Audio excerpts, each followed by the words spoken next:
السلام علیکم۔ ہم سیرت امام علی رضی اللہ تعالیٰ عنہ شروع کرنے جا رہے ہیں۔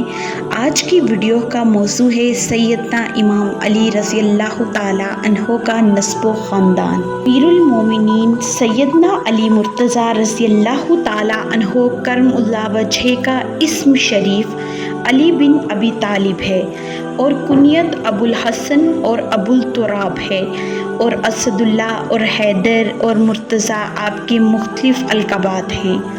اگر آپ کے خاندان کے بارے میں بات کی جائے تو جناب کا خاندان بنی ہاشم ہے۔ قریشی مکہ میں یہ حضرات اپنے گوناگون اعزازات کی وجہ سے ممتاز حیثیت رکھتے تھے۔ حرم کعبہ کی خدمت اور سقائیہ زمزم کے انتظامات ان کی نگرانی میں تمام ہوا کرتے تھے، اور حجاج کرام کے ساتھ تعاون اور امداد اور راحت رسانی کا سامان فراہم کرنے میں یہ حضرات ممتاز تھے۔ سب سے بڑا شرف جو بنو ہاشم کو اللہ رب العزت کی طرف سے نصیب ہوا وہ سرور کائنات صلی اللہ علیہ وآلہ وسلم کی بعث شریف ہے، جو تمام اعزازوں سے فائق تر ہے۔ جناب کی ذات اقدس کی وجہ سے ہی ان حضرات کو تمام قبائل پر وہ شرف اور فضل حاصل ہوا جو قریش کے کسی دیگر خاندان کو نہیں حاصل ہو سکا۔ حضرت علی کرم اللہ وجہ رضی اللہ تعالیٰ عنہ کے والد کا نام عبد المناف ہے، اور بعض نے عمران بھی لکھا ہے، لیکن آپ اپنی کنیت ابو طالب کے ساتھ مشہور ہیں۔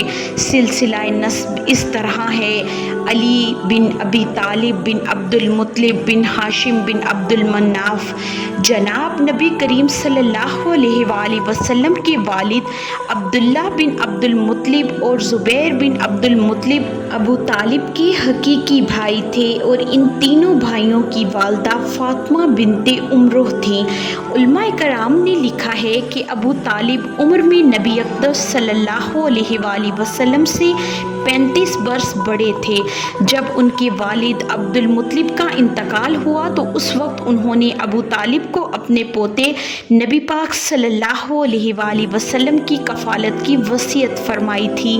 اسی بنا پر ابو طالب مدت العمر نبی پاک صلی اللہ علیہ وآلہ وسلم کی نگہداشت کرتے رہے اور مشکل مراحل میں ان کا تعاون کیا، اور قریش مکہ کے مظالم کے مواقع میں بھی آپ صلی اللہ علیہ وآلہ وسلم کی پشت پناہی کرتے رہے۔ قوم کی اعزاء مسانی کی صورت میں آپ مدافعت بھی کرتے تھے۔ ابو طالب کی زندگی میں جن مقامات میں حضور پاک صلی اللہ علیہ وآلہ وسلم کو کفار کی طرف سے مصائب پیش آئے، ان کے دفاع میں ابو طالب نے دستے تعاون دراز رکھا اور آپ کی حمایت کرتے رہے۔ بعض لوگ کفالت رسول صلی اللہ علیہ وآلہ وسلم میں تجاوز کرتے ہوئے اس بات پر مصر ہیں کہ نبی پاک صلی اللہ علیہ وآلہ وسلم کے کفیل ابو طالب نہیں تھے بلکہ زبیر بن عبد المطلب تھے۔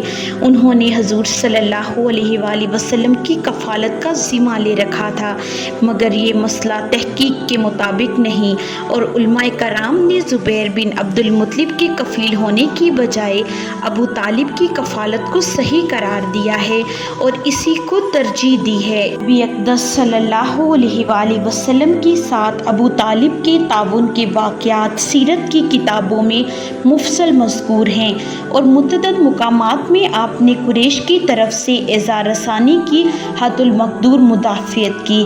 رسول اللہ صلی اللہ علیہ وآلہ وسلم کی خواہش تھی کہ ابو طالب ایمان لے آئیں، اور حضور صلی اللہ علیہ وآلہ وسلم نے اس خواہش کا متعدد بار اظہار فرمایا، لیکن وہ ملت عبد المطلب پر قائم رہے اور آپ کا اسی پر خاتمہ ہوا اور ایمان نہیں لائے۔ حضرت خدیجہ الکبریٰ رضی اللہ تعالی عنہا اور ابو طالب کی وفات یکے بعد دیگرے ہوئی۔ یہ آپ صلی اللہ علیہ وآلہ وسلم کے لیے بہت غم اور الم کا وقت تھا۔ اس بنا پر اس سال کو عام الحزن کے نام سے یاد کیا جاتا ہے۔ یہ ہر دو صدمات واقعہ ہجرت سے 3 برس قبل پیش آئے تھے۔ حضرت علی کرم اللہ وجہ رضی اللہ تعالی عنہ کی والدہ محترمہ کا اسم گرامی فاطمہ بنت اسد بن ہاشم بن عبد المناف ہے۔ یہ پہلی ہاشمہ خاتون ہیں جن کی شادی ہاشمی بزرگ سے ہوئی اور ان سے نجیب الطرفین ہاشمی متولد ہوئے۔ آپ مشرف با اسلام ہوئیں اور ہجرت کا شرف بھی حاصل کیا۔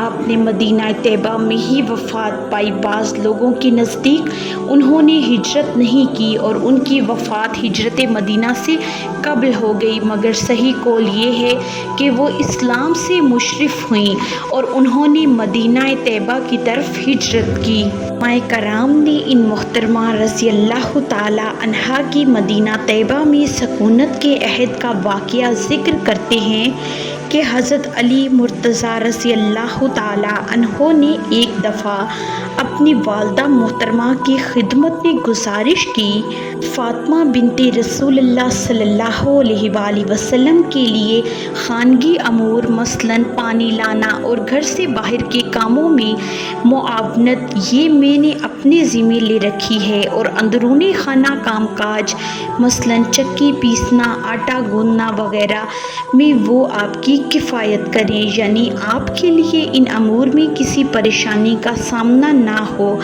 جب کچھ مدت کے بعد حضرت فاطمہ بنت اسد رضی اللہ تعالی عنہا نے انتقال فرمایا تو اس موقع پر سرور دو جہان صلی اللہ علیہ وآلہ وسلم نے ان کے کفن اور دفن کے انتظامات فرمائے اور اپنا قمیص مبارک ان کے کفن میں شامل فرمایا، اور قبر کے تیار ہونے پر پہلے خود اس میں داخل ہوئے، اسے متبرک فرمایا اور ان کے لیے دعائے مغفرت فرمائی۔ اس موقع پر حضور صلی اللہ علیہ وآلہ وسلم نے ان محترمہ رضی اللہ تعالی عنہا کی عزت افزائی فرمائی اور قدردانی کا اظہار کرتے ہوئے فرمایا کہ ابو طالب کے بعد میری نگہداشت اور ضروریات پورا کرنے میں ان کی بہت بڑی خدمات ہیں، اور میں نے ان کے حق میں اللہ کریم سے دعا کی ہے کہ ان پر قبر کے شدائد آسان ہوں۔